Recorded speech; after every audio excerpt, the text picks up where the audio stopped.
पत्र में यदि कोई उल्टे सीधे ग्रह पड़े हों वो उसके बदल जाते हैं।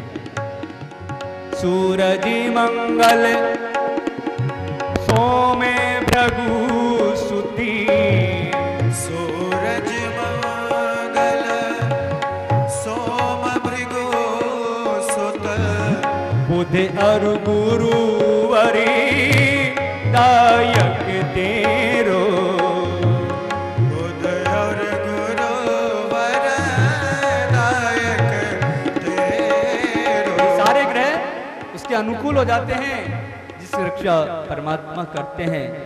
अरे जिसकी रक्षा गोविंद करते हैं उसके तो राहु केतु भी कुछ नहीं बिगाड़ सकते हैं। ये शनि सर भी उसका चेला बन जाता है। राहु केतु की नहीं गम्यता, राहु केतु की नाहि गम्यता, संगे शनि चरी होती है चेरो, संगे शनि चरी होते चेरो, जन की नाथ सहाय करे तब कौन बिगाड़, करे नर तेरो जानकीनाथ। एक समय सिंधु देश के राजा रघुगुण कपिल मुनि के आश्रम पर ब्रह्म ज्ञान प्राप्त करने के लिए जा रहे थे। पालकी उठा करके चलने वाले सेवकों में से एक सेवक कहीं चला गया। राजा ने अपने 3 पुराने सेवकों से कहा, पालकी उठाने के जो मिले उसे पकड़ लाओ। राजा के सेवक आए, ढूंढते ढूंढते खेत पर जड़ ब्रजी महाराज बैठे थे। सबको यही फालतू मिलते थे। हाथ पकड़ उठा के चल दिए, चलो चल दिए, चलो। पालकी उठाने लगे। जो स्वयं आज तक पालकी में बैठा करते थे वही आज पालकी उठा रहे, क्योंकि ये चक्रवर्ती सम्राट थे तो वही आज पालकी उठा रहे। यही उनका प्रारब्ध था। प्रारब्ध को तो भुगतना ही पड़ता है। रास्ते में चींटी दिखाई दी, नीचे देख करके चल रहे हैं कोई जीव जंतु मेरे पांव के नीचे आके कुचल ना जावे, क्योंकि उन्हें तो जीव मात्र में प्रभु का दर्शन होता था। रास्ते में चींटी दिखाई दी, चींटी को देखते छलांग लगाई। छलांग लगाती राजा का सिर ऊपर पालकी से टकराया। राजा रघुगुण अपने 3 पुराने सेवकों से कहने लगा, अरे भाई तुम ढंग से क्यों नहीं चलते हो? मुझे बैठने में असुविधा हो रही है, ढंग से चलो। राजा के 3 पुराने सेवकों ने कहा, महाराज हम तो ढंग से ही चल रहे हैं, लेकिन नया सेवक जो लगाया है ये गड़बड़ कर रहा है। ये कभी तो दौड़ता है, कभी रुक जाता है, कभी उछलता है, कभी कूदता है, कभी रोता है, कभी हंसता है। महाराज लगता है ये पागल है, यही गड़बड़ कर रहा है। राजा रघुगुण ने बड़े व्यंग पूर्वक जड़ भरत से कहा, अरे तू तो बड़ा दुबला पतला है रे, जबकि मोटे तगड़े थे, लेकिन व्यंग कर रहा है, तू तो बड़ा दुबला पतला है, तू कैसे ढंग से चल सकता है? राजा रघुगुण के कहने का जड़ भरत ने कोई ध्यान नहीं दिया और वैसे चलते रहे। फिर चींटी दिखाई दी, फिर छलांग लगाई, फिर राजा का सिर ऊपर पालकी से टकराया। अब तो राजा रघुगुण को सहन नहीं हुआ, बड़ा क्रोधित होकर जड़ भरत जी का अपमान करने लगा। तू तो जीते जी मरा हुआ है, तुझे पता नहीं, अच्छी तरह चल। जड़ भरत जी सोचते हैं दुबलापन मोटापन इस शरीर के धर्म है। राजा रघुगुण मेरे शरीर से बातें कर रहा है और मैं तो शरीर से अलग हूं, मैं तो आत्मा हूं। इसे राजा रघुगुण से बोलना उचित नहीं है, मौन रहूंगा। थोड़ी देर बाद वही पुनरावृत्ति, फिर चींटी दिखाई दी, फिर छलांग लगाई, फिर राजा का सिर ऊपर पालकी से टकराया। अब तो राजा रघुगुण को सहन नहीं हुआ, बड़ा क्रोधित होकर जड़ भरत से कहने लगा, तुझे पता नहीं मैं कौन हूं? मैं राजा रघुगुण हूं, मैं तुझे दंड दूंगा। जिस प्रकार भस्म के अंदर छिपी अग्नि दिखाई नहीं देती है, उस प्रकार प्रभु के चिंतन में लीन ज्ञानी भक्त भी पहचाने नहीं जाते हैं। अब जड़ भरत जी महाराज सोचते हैं मेरे अपमान का कोई महत्व नहीं है और मैं ये अपमान सहन भी कर लूंगा, लेकिन परमात्मा एक संत के अपमान को सहन नहीं कर पाएंगे और परमात्मा इसको दंड देंगे। और जिसको मैंने अपने कंधों पर उठा लिया उसको दंड का भागीदार बनना पड़ा, तो संसार में से सत्संग की महिमा समाप्त हो जाएगी। लोग क्या कहेंगे? जिन महान ज्ञानी जड़भर जी महाराज ने जिस राजा रघुगुण को अपने कंधों पर उठाया उसको नरकवासी होना पड़ा। आज चाहे कुछ भी हो जाए, जब मैंने इसको अपने कंधों पर उठा ही लिया है तो मैं आज इसका उद्धार भी करूंगा। आज जीवन में पहली बार जड़भर जी महाराज ने बोलना चाहा, वो भी सत्संग की महिमा को निभाने के लिए। बोलो तो ऐसा बोलो सुनने वाले का कल्याण हो जावे। जड़भर जी महाराज कहने लगे, राजन तुमने मुझसे कहा मैं दुबला पतला हूं, तुम्हारे ऐसा कहने पर मेरा कोई अपमान नहीं हुआ, मेरी कोई निंदा नहीं हुई। राजन दुबलापन मोटापन तो शरीर के धर्म है, इससे आत्मा का कोई संबंध नहीं है। राजन आत्मा तो निर्लेप है। राजन तुमने मुझसे कहा मैं जीते जी मरा हुआ हूं, बिल्कुल ठीक कहा है।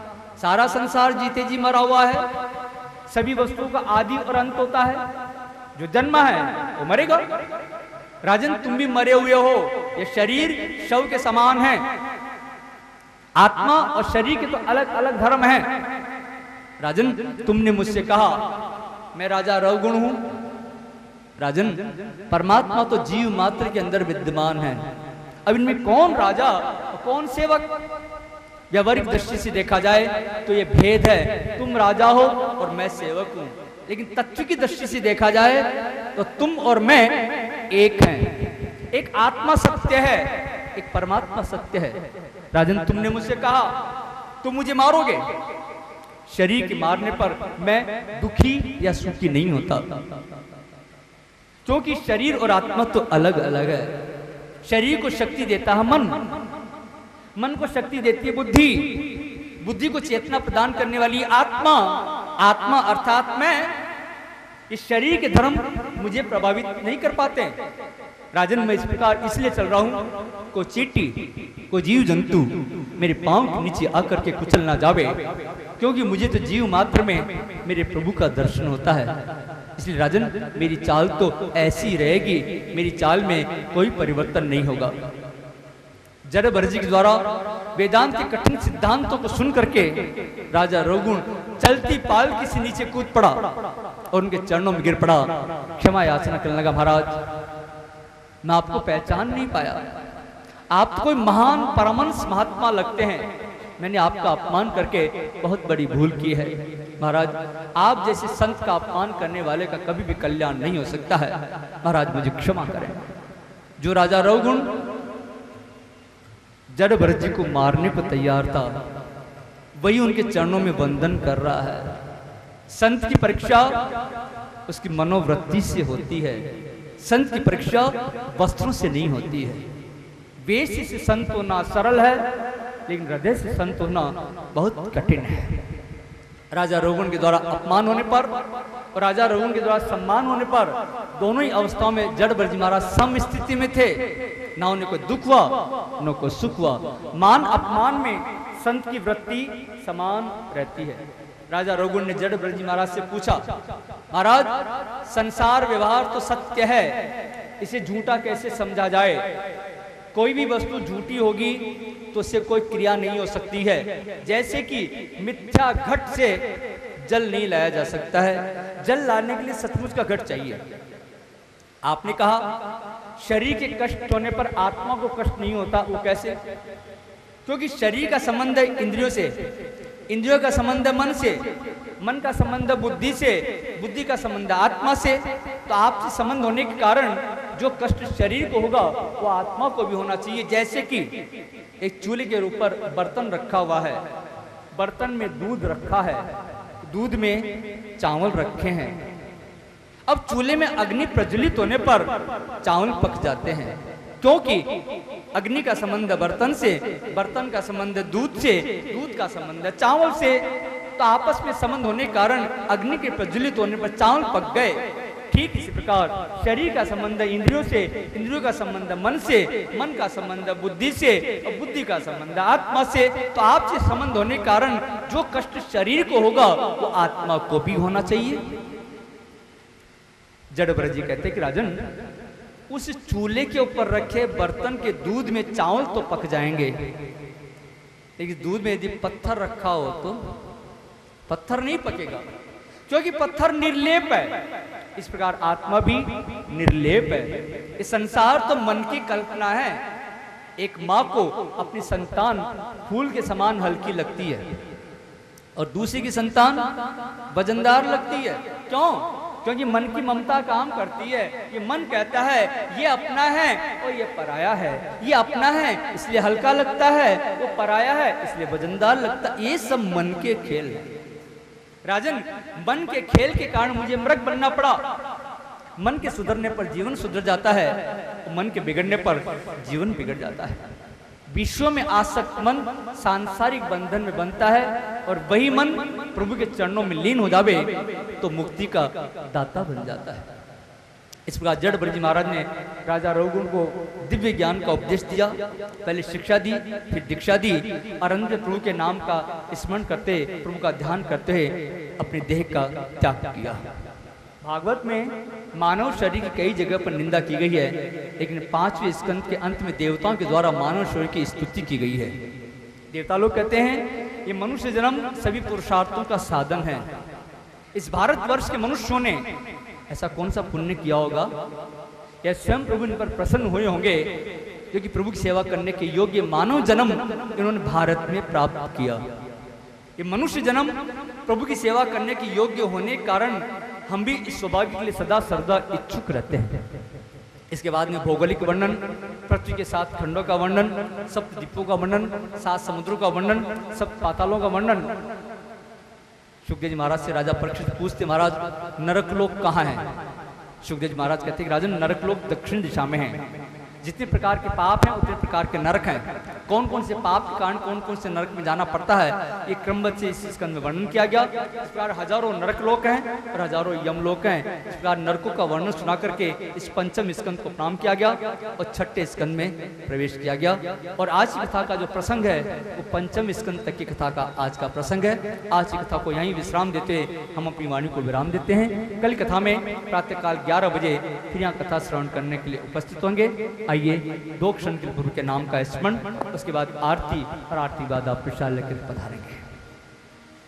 सभी हमारे साथ में प्रभु के नाम का स्मरण करेंगे। मिलता है सच्चा सुख केवल भगवान तुम्हारे चरणों में। मिलता है सच्चा सुख केवल भगवान तुम्हारे चरणों में। यह विनती है पल छिन छिन की रह जाने तुम्हारे चरणों में। यह विनती है पल छिन छिन की रह ध्यान तुम्हारे चरणों। चाहे पैरी सभी संसारी बने, चाहे वैरी सब संसार बने, चाहे जीवन मुझे परिवारी बने, चाहे जीवन मुझ पर भार बने, चाहे मोटे गले का हारी बने, चाहे मौत गले का हार बने। रहे जाने तुम्हारे चरणों में। हो रहे ध्यान तुम्हारे चरणों में। मिलता है सच्चा सुख केवल भगवान तुम्हारे चरणों में। चाहे अग्नि में मुझे जलना हो, चाहे अग्नि में मुझे जलना हो, चाहे कांटों पर मुझे चलना हो, चाहे कांटों पर मुझे चलना हो, चाहे छोड़ के देश निकलना हो,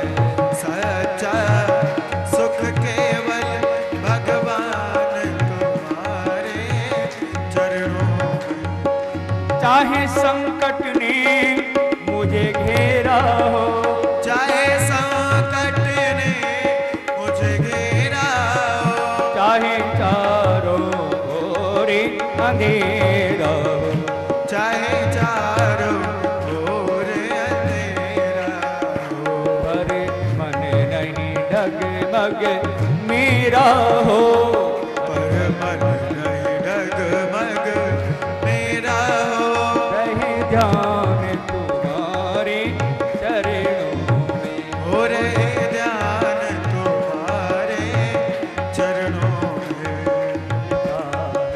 सच्चा सुख केवल भगवान तुम्हारे चरणों में। जिह्वा पर तेरा नाम रहे, जीवा पर तेरा नाम रहे, तेरा ध्यान सुबह और शाम रहे, तेरा ध्यान सुबह और शाम रहे, तेरी याद तो आठों याम रहे, तेरी याद तो आठों याम रहे, रहे ध्यान तुम्हारे चरणों में। मिलता है सच्चा सुख केवल भगवान तुम्हारे चरण, ओ भगवान तुम्हारे चरणों, ओ भगवान तुम्हारे चरणों। जय जय श्री राधे, जय जय श्री राधे, जय जय श्री राधे। बोल वृंदावन बिहारी लाल की, जय राधा रमण लाल की, जय राधा गोविंद भगवान की। जय।